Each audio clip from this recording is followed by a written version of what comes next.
کہ آج کا مفتی بولے کہ رسول خدا نے فرمایا کہ حاکم کیسا بھی ہو،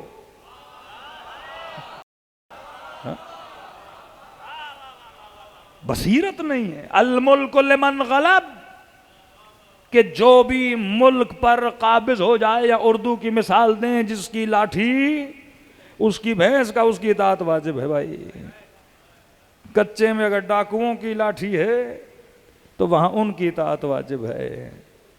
کہ جس کا بھرم، جس کی حکومت، چاہے وہ حبشی غلام ہو، چاہے فاسق ہو، چاہے فاجر ہو، اس کی اطاعت کیا ہے؟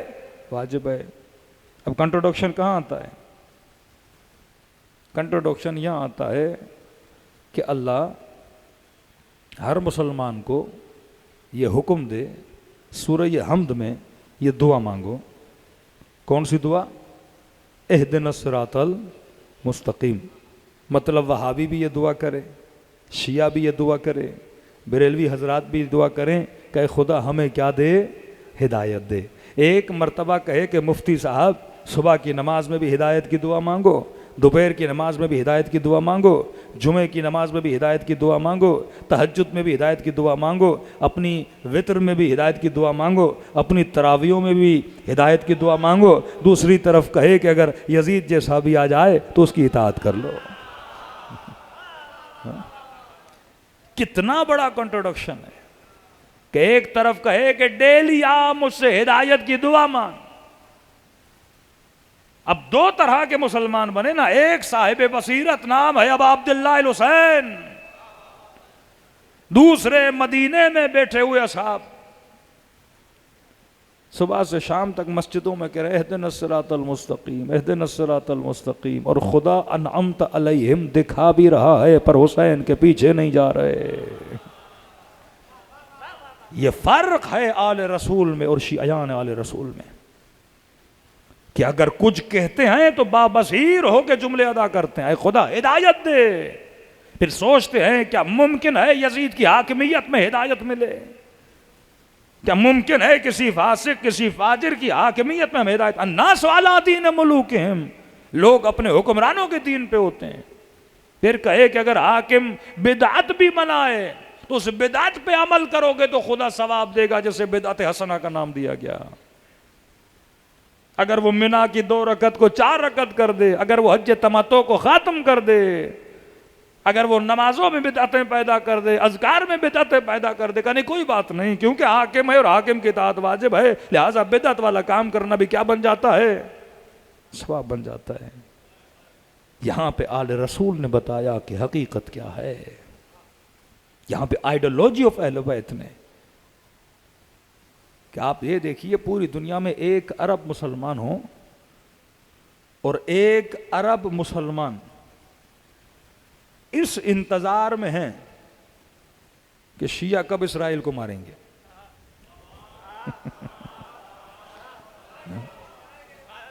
اب دیکھیے نا اللہ کس طرح حق و باطل کو ہر زمانے میں واضح کر رہا ہے نا.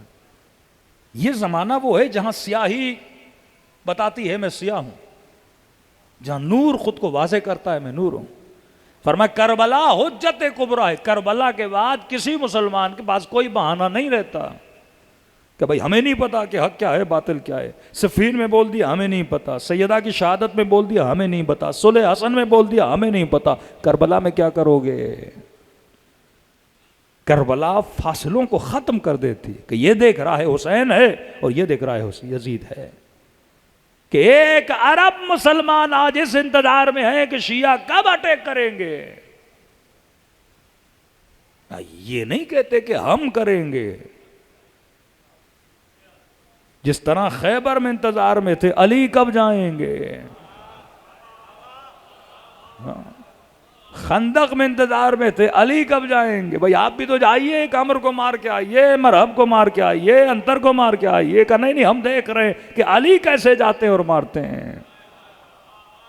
یہ آئیڈیالوجی تھی، کل بھی آپ کی آئیڈیالوجی تھی کہ بڑے سے بڑے ظالم کے مقابلے میں امیر المومنین کھڑے تھے، اور یہ اسی آئیڈیالوجی پہ آج بھی سب سے بڑے کے بڑے ظالم کے مقابلے میں علی والے کھڑے نظر آتے ہیں. یہ مکتب جس نے آپ کو اتنی عزت اور اتنا وقار دیا، منبروں پہ بیٹھ کے فتوے دینا بڑا آسان ہے، لیکن میدان جنگ میں دشمن کی آنکھوں میں آنکھیں ڈال کے شجاعت کے ساتھ لڑنا بڑا مشکل ہوتا ہے۔ ہاتھوں میں بندوقیں لینا بڑا آسان ہوتا ہے، لباس پہننا بڑا آسان ہوتا ہے، لیکن واقعاً جذبہ مجاہدت اور جذبہ شجاعت اپنے وجود میں رکھے، وہ ابوت کہ آج خدا نے اہل بیت کے چاہنے والوں کے اندر یہ جاہ و حشم رکھا ہے کہ آج سب سے بڑا ظالم اگر کسی سے خوف زدہ ہے تو مکتب علی کے چاہنے والوں سے خوف زدہ ہے۔ آپ کو وقار کیوں ملا؟ اس بصیرت کی وجہ سے، کیونکہ آپ دشمن شناسی میں بڑے ہوشیار ہیں کہ آج سے 40 سال پہلے خمینی صاحب کہتے رہے کہ امریکہ سب سے بڑا شیطان ہے، تو اس وقت بعض مفتیوں کو برا لگ گیا کہ یہ کہیں ایسا نہ ہو اصل شیطان کو ہم بھول جائیں اور اس کے پیچھے لگ جائیں، جس طرح آج بعض شیعوں کو خطرہ ہو گیا ہے کہ کہیں پچھلا یزید نہ بھول جائے مولوی آج کا یزید بول رہے۔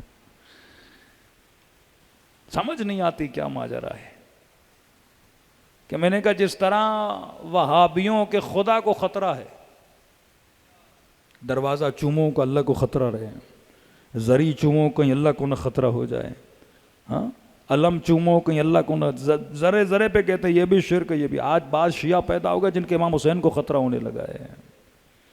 حسینیت اتنی کمزور نہیں ہے کہ ہر چیز سے حسینیت کو کیا ہونے لگے؟ خطرہ ہونے لگے۔ حسینیت تب لوگوں کو مقام کمال تک پہنچائے گی جب آپ حسینیت کی ترویج کی طرف آؤ۔ اس سال 40 کا کمال کیا تھا؟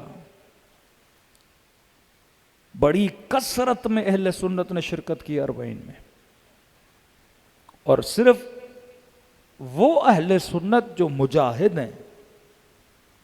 ایک تو شیعہ تنظیمیں ہیں نا جو ظلم اور کفر کے ساتھ لڑ رہی ہیں، کبھی اسرائیل کے ساتھ کبھی امریکہ کے ساتھ، لیکن کچھ تنظیم ہائے اہل سنت ہیں جیسے حماس ہے، اخوان المسلمین ہے، یہ تنظیمیں جو دشمنوں کے ساتھ لڑ رہی ہیں یہ کبھی بھی کربلا نہیں آتے تھے، اور ہمارے بعض شیعہ کہتے تھے یہ بڑے متعصب ہیں، لیکن کربلا بڑے سے بڑے تعصب کو ختم کر دیتی ہے۔ آپ سوچ سکتے ہو کہ جناب زہیر پورے سفر میں اپنا خیمہ امام حسین سے دور لگاتے تھے، پہلے کسی کو بھیجتے تھے جا کے دیکھو فرزند رسول کا خیمہ کہاں لگا ہے، پھر دور لگاتے تھے کہ پورے سفر میں میرا سامنا حسین کے ساتھ نہ ہو، کہیں سامنا ہوگا مجھ سے مدد مانگیں گے اور مجھے جانا پڑے گا، اور تکلفاً میں حسین کو منع نہیں کر سکتا۔ سیاسی اعتبار سے زہیر سمجھتا تھا مولا حسین کا کربلا جانا صحیح نہیں ہے، اس جنگ کی کوئی افادیت نہیں ہے، کوفے والے بے وفا ہیں، شہادت ہو جائے گی، یزید کو تخت سے نہیں گرا سکتے، لیکن نظر زہیر جنگ تک ہے نا۔